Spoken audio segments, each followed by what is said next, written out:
Trulli. So David Coulthard, second for West McLaren Mercedes, and winning this year, taking second place now in the World Championship, only 6 points behind Michael Schumacher. BMW Williams, Juan Pablo Montoya. It looked like a perfect day for you. Yeah, I think it went really well. All weekend went really well. You know, from Friday, Ralph was ahead of me on Friday, but we made a different tire choice, and it seemed to pay for the rest of the weekend. You know, we got a lot more work done yesterday, and today just got fantastic all day. Got a great start, and just went from there. You know, I don't know what happened to Ralph in the start. I don't know if he touched with somebody, but you know, from then I just push, and I was amazed I couldn't pull away in the first few laps. But then, you know, I kept doing the same pace, and they seemed to drop away. So I managed to, you know, get a bit more out of the car and make a very perfect gap. Everything perfect mechanically with the car? I had a bit of an issue about lap 15 or something where, you know, lost a bit of top speed, but it wasn't a big issue, just stay like that all day, and even like that we had enough pace to pull away. Well, Jarno's not with us at the moment. Obviously it was a very, very hot day. What were the conditions like from your point of view? For me it wasn't that bad. Physically I was pretty good all day. You know, for me it was a completely different race than from Jarno. For me it was just keeping the pace all day long, trying not to make any mistakes for Jarno have pressure all day. Well, you ran a 3-stop strategy, the guys behind on a 2-stopper. Are you surprised now the way that turned out? Yes and no. I think from our point of view, I thought it was the best way to go, and you know, I ended up like a minute behind the second guy, in front of the second guy, so my work.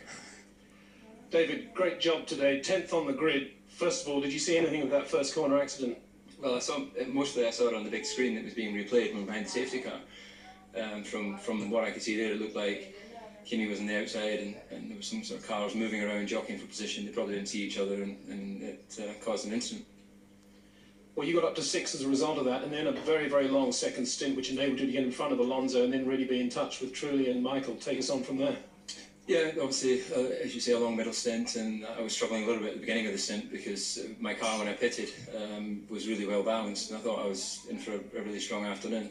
After the pit stop, I picked up quite a lot of understeer, and it took a good 10 laps or so for that to dial out, and that was the same on the second set, the third set of tyres.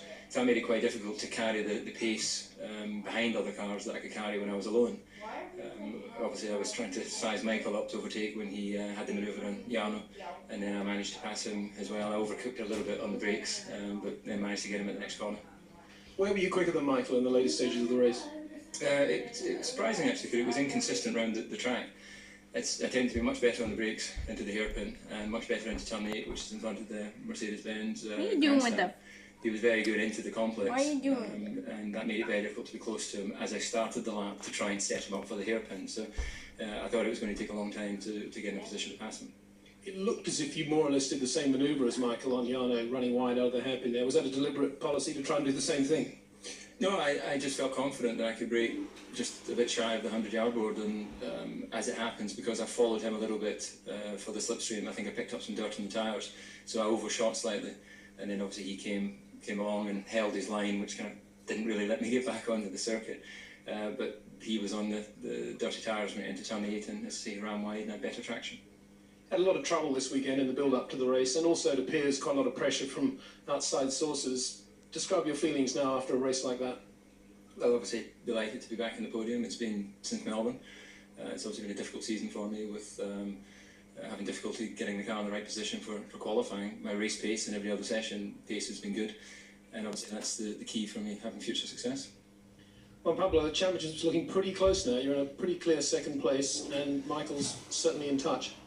Yeah, I think, you know, things have come a long way now from where we were before Monaco, and just, you know, still 4 races to go. Anything can happen, but we're definitely in a better position than we were at the beginning of the year, and I think it's very important just to keep scoring points. You know, even if you can't win, you gotta try to be there second, you know, all the races, because you never know when somebody's gonna go off. Look at Michael today. He looked like a very strong second, and you know, 5 laps to go, he's only 7th.